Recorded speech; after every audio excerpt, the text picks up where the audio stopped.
What's up, everybody? Welcome back to another Pitching Ninja's Filthiest Pitches of the Day, the postseason edition. I am Pitching Ninja, and I'm here with that Medusa-looking motherfucker, the man whose hair is all over the place, like Medusa's snakes, or whatever they are. Asps? What does she have in her hair? A little bit of a cheap shot here, Ninja.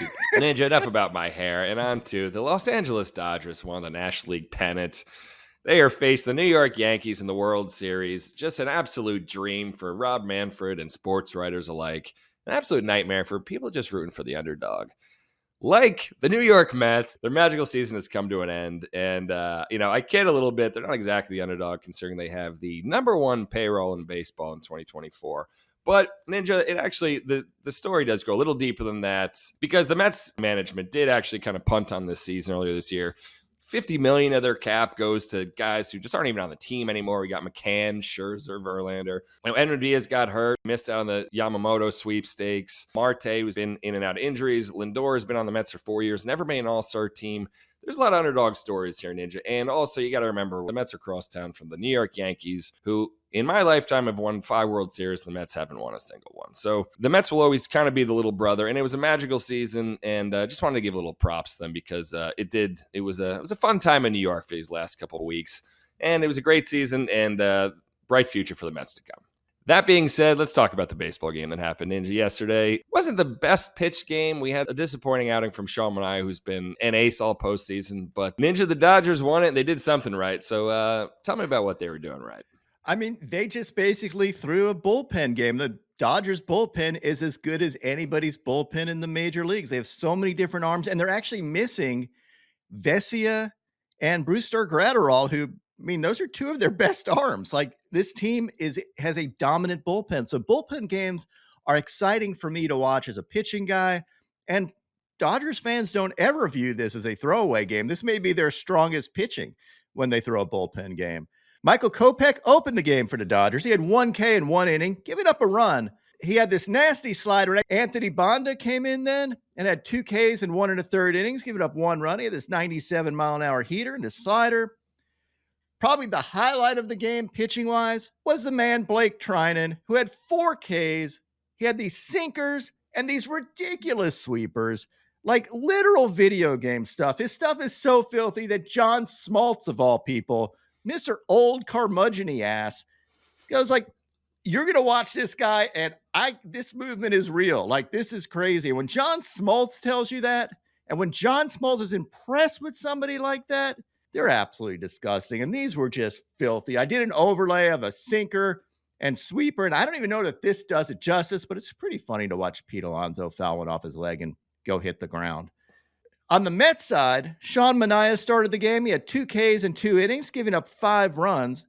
He did K Betts and Ohtani. He had this changeup and 2-seamer, but didn't K anybody else. Just decided to K the 2 best players on the team. These boys grinded the whole year, and it's sports, so it just is what it is. Edwin Diaz came in early, got a K in 2 scoreless innings, had his 97-mile-an-hour heater. And Kodai Senga, while he wasn't that effective this game, giving up 3 runs, we'll ignore that. He did have this filthy ghost fork. He did an overlay of his ghost fork in this fastball. This is the last Kodai Senga overlay I will do this season. The man is still filthy. He'll be back healthy next year. Look out for those Mets next year. An unsung hero for the Dodgers was Brent Honeywell. Brent Honeywell didn't pitch yesterday, but he pitched in Game 5. He threw 4 2/3 innings, giving up 4 runs. But through 67 pitches, he's been through his share of injuries, his career, more than his share of injuries, to be fair. And he saved the Dodgers bullpen, giving them their A bullpen for this game. And I just love it. This is an unsung hero, a guy that just put his career really on the line for a shot at the World Series. And after the game, he was interviewed and very emotional. There's a lot of people in my life that I have to thank for this.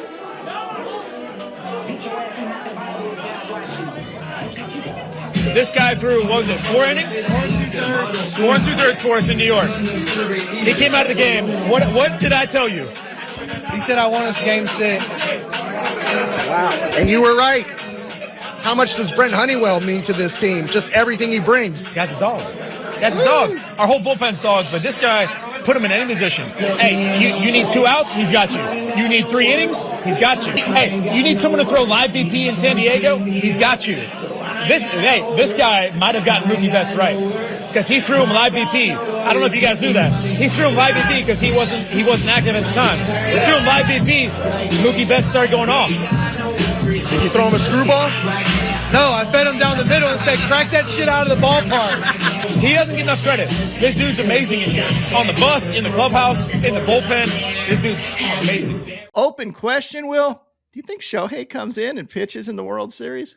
Honestly, I kind of do think so. I don't know if FanDuel has it on the app, but if they do and it's long odds, I'm going to take it. I don't know if they will, but they should. It would be the greatest thing of all time. I would probably freeze up as I was typing stuff because it would be so much fun to do. The other thing is, and let's not forget, this Dodgers team, while I think their starting pitching certainly doesn't appear to be as good as the Yankees going into this. If they were at full strength, you're talking about Shohei, Tyler Glasnow, Dustin May, Clayton Kershaw, Tony Gonsolin. They're missing freaking everybody. I mean, that's a better starting staff that's injured than they have as far as healthy starters, and they're still going to be a dangerous team. Ninja, who do you think FanDuel has as the favorite of the World Series? I did not look. I was trying to look. It is close. I am going Yankees. Ninja, Dodgers slight favorite. I think a little bit of home field advantage here. Monday morning, 9 a.m., Dodgers are minus 128 to the Yankees plus 108. Bottom line is I can't wait for this World Series. Before the season started, if you told everybody it was going to be a Yankees-Dodgers World Series, everybody would be like, wow, that is a huge matchup. And that's what we got. Enjoy it.